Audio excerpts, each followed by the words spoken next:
மாத்தி பொது விநியோக திட்டம் வச்சிருக்காங்க. ஆகஸ்ட் மாசத்துல இருந்து இனிமேல் அந்த பேர் தான் அழைக்கப்படும் அரசு சொல்றாங்க. இது முதல் திட்டம் இல்ல. விடியல் பயணத்தோட திட்டத்தை மகளிர் பயணம் மாத்தினாங்க. காலை உணவு திட்டத்துக்கு பேரை வந்து காமராஜர் காலம் மாத்தினாங்க. இப்படி தொடர்ச்சியா ஒவ்வொரு திட்டத்துக்கான பேரை மாத்திட்டே இருக்காங்க. எப்படி பாக்குறீங்க? அதாவது ஆட்சி அமைந்ததிலிருந்து உருப்படியாக எதுவும் செய்யவில்லை. செய்வதற்குரிய எந்த திட்டமும் கையில் இல்லை. காரணம், இவர்களுக்கு ஆட்சிக்கு வருவோன்ற நம்பிக்கையே இல்லை. ஏதோ ஒரு குருட்டாந்தசியா ஆட்சி வந்துடுது. அதனால ஆட்சி நடத்துகிறதுக்கு எந்த விதமான திட்டமும் இல்லை. அவர்களிடத்தில் எந்த விதமான ஒரு யோசனையும் இல்லை. ஆகவே எப்படியோ ஒரு ஆக்சிடென்ட்ல வந்துட்டாங்க. விபத்தின் காரணமாக வந்த காரணத்தினால் இந்த 2 மாத காலமா ஒண்ணுமே செய்ய முடியல. ஒவ்வொரு பேரா மாத்திக்கிட்டு இருக்காரு. சட்டசபையில கூட பேசும்போது சொன்னார், அப்பாவை காணோம்னு. இப்ப அப்பாவை ஒவ்வொரு திட்டத்திலையும் மக்கள் பாக்குறாங்க. பேர் மாத்தினார், விடியற் பயணம்னு மாத்தினாரு. அந்த விடியற் பயணத்தை விடியல் என்று எடுத்துட்டாரு. மகளிர் பயணம் ஏற்கனவே மகளிர் பேருந்துன்னு ரொம்ப காலந்தரமா இருக்கு. காலங்காலமா இப்ப தமிழ்நாட்டு போக்குவரத்து கழகத்தில் மகளிருக்கு தனி பஸ் இருக்கு. அதனால அதை மாத்தினாரு. இப்படி ஒவ்வொரு பேரா மாற்றினாரு. காலை உணவு திட்டம், தளபதி மு.க. ஸ்டாலினுடைய பெயர் உலகம் பூரம் புகழ்பெற்றது. இதை பார்த்து கனடாவிலும் மற்ற வெளிநாட்டிலே கூட அதை பின்பற்றினார்கள். ஆக இந்த திட்டம் மக்கள் மத்தியிலே போய் சேர்ந்திருக்கிறதுனால அதில் பெருந்தலைவர் காமராஜருடைய பெயரை வச்சிருக்காங்க. எங்களுக்கு ஒன்றும் காமராஜர் விரோதி அல்ல. ஆனால் அந்த திட்டத்தை கொண்டு வந்தது யார் என்பது ஒவ்வொரு குழந்தைக்கும் தெரியும். சாப்பிடும்போது கூட கலைஞருக்கு தளபதி கொடுத்தது தளபதி சாப்பாடு, தலைமை சாப்பாடுன்னா சாப்பிட்ற குழந்தைங்க சொல்லுது. அதனால ஒரு திட்டத்தினுடைய பெயரை மாற்றுவதால் அவரை மறைத்து விடுவிடும் என்று கருதினால் அதை விட முட்டாள்தனம் வேறு ஒன்றுமே கிடையாது. காரணம், பழமொழி சொல்லுவாங்க, ரோஜாவை எப்பெயரிட்டாலும் அதனுடைய புகழ் மாறாது வந்தாது. அதுபோல தளபதி மு.க. ஸ்டாலினுடைய திட்டங்கள் ஒவ்வொன்றும் மக்கள் மத்தியிலே இன்னைக்கு நிற்குது. அவருடைய பெயரை தான் சொல்றாங்க. அது நாள் முதல்வன் திட்டமாக இருந்தாலும் சரி, அந்த நாள் முதல்வன் திட்டத்தை ஒரு ஆட்டோக்காரங்க டிவியில பேட்டி கொடுத்துதான் நான் பார்த்தேன். இந்த திட்டத்தினால என்னுடைய பையன் படிச்சு பிரான்ஸ்ல இன்னைக்கு வேலை செய்யறான் என்று தளபதி நினைவு கூர்ந்து கண்ணீர் வடிக்க சொன்னார். இந்த மாதிரி ஒவ்வொரு திட்டத்தினுடைய பயணம் மக்கள் உணர ஆரம்பித்து விட்டார்கள். அதே போல இந்த தாய்மானவர் திட்டம் என்பத பெயர் எவ்வளவு உன்னதமான பெயர். இது யாருக்கு கொடுத்தாங்க? இதுவரையில தமிழ்நாட்டில் நாங்கள் தேர்தல் வாக்குறுதியாக கொடுக்கல. திமுக சார்பில் இப்படி வந்தோன்னு நாங்கள் செய்வோம்னு சொல்லலை. ஆனால் ஒவ்வொன்றையும் தளபதி மு.க. ஸ்டாலின் பார்த்து பார்த்து செய்தார். அதே போல 75 வயதுக்கு மேற்பட்ட மூதாதையர்கள் ரேஷன் பொருட்கள் போய் கியூல நின்று கடையில் நின்று வாங்கக்கூடிய அளவுக்கு அவர்களால் முடியாது என்கிற காரணத்தினால் அந்த திட்டத்தை தாய்மார்கள் பெயர் சூட்டி வீடு தேடி முதியோர்களுக்கு ரேஷன் வழங்க திட்டத்தை கொடுத்தாங்க. முதல்ல 75 வயசுல வச்சார். அப்புறம் 70 குறைத்து 65 வயது வரையில் குறைத்து அது இன்றைக்கு பல தாய்மார்கள், வயசானவங்க, யாருடைய குழந்தை குட்டி இல்லாதவங்க வெறும் ரேஷன் கார்டு மத்திய நம்பி இருக்கக்கூடியவர்கள் தான் வீடு தேடி கதவு தட்டி கொடுத்த போது எல்லோரும் மகிழ்ச்சியாக அதை ஏற்றுக்கொண்டார்கள்.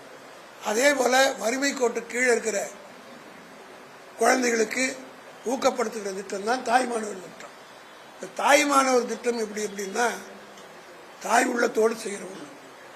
இது தாயோட தந்தையோடு இருக்கிறவங்களுக்கு, மற்றவங்களுக்கு அது மாதிரி இருக்கிறவங்களுக்கு தான் தாய் பாசம் தெரிந்தவங்களுக்கு தான் அதனுடைய அருமை தெரியும். அதை தெரியாம இன்றைக்கு மாற்றிருக்கிறார்கள். ஆனால் தமிழ்நாட்டு மக்கள் இதெல்லாம் கூர்ந்து கவனித்துக் கொண்டிருக்கிறார்கள். எந்த பெயரை மாற்றினாலும் நீ மாற்ற மு.க. ஸ்டாலின் பேர் தான் சொல்லுவாங்க. இதை புரிந்து கொள்ளாமல் யாரோ அவருக்கு அறிவுரை சொல்றாங்களா, யார் சொல்றாங்கன்னு தெரியல, இதை கேட்டு செய்து கொண்டிருக்கிறார். நிச்சயமா இதெல்லாம் அவருக்கு நெகட்டிவா தான் ஆக போகுது. இது திட்டத்தை பெயர் மாற்றம் மட்டும் இல்லாம முன்னாள் அமைச்சர் நீதிமன்றத்தில் ஒரு வழக்கு சூழல புதிதாக ஒரு டிவிஎஸ்சி ஒரு வழக்கு பதிவு பண்றாங்க.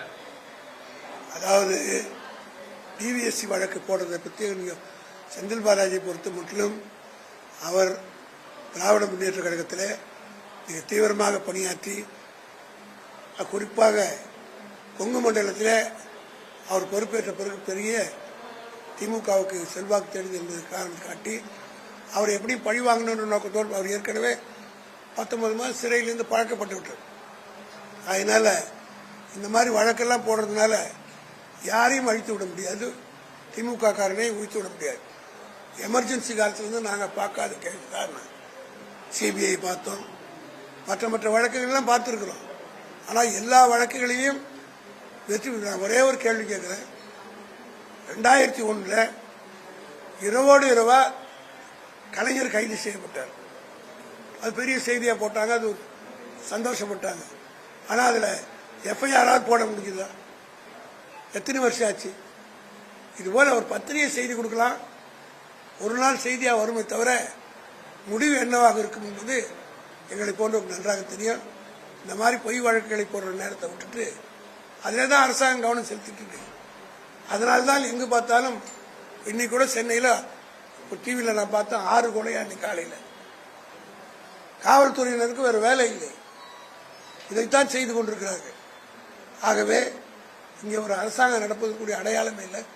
மேகதாது இஷ்யூ, நேற்று இஷ்யூ, இப்படி பல இஷ்யூக்கள் இருக்கிறது. அதை பற்றி ஒரு வார்த்தை சொல்லலை.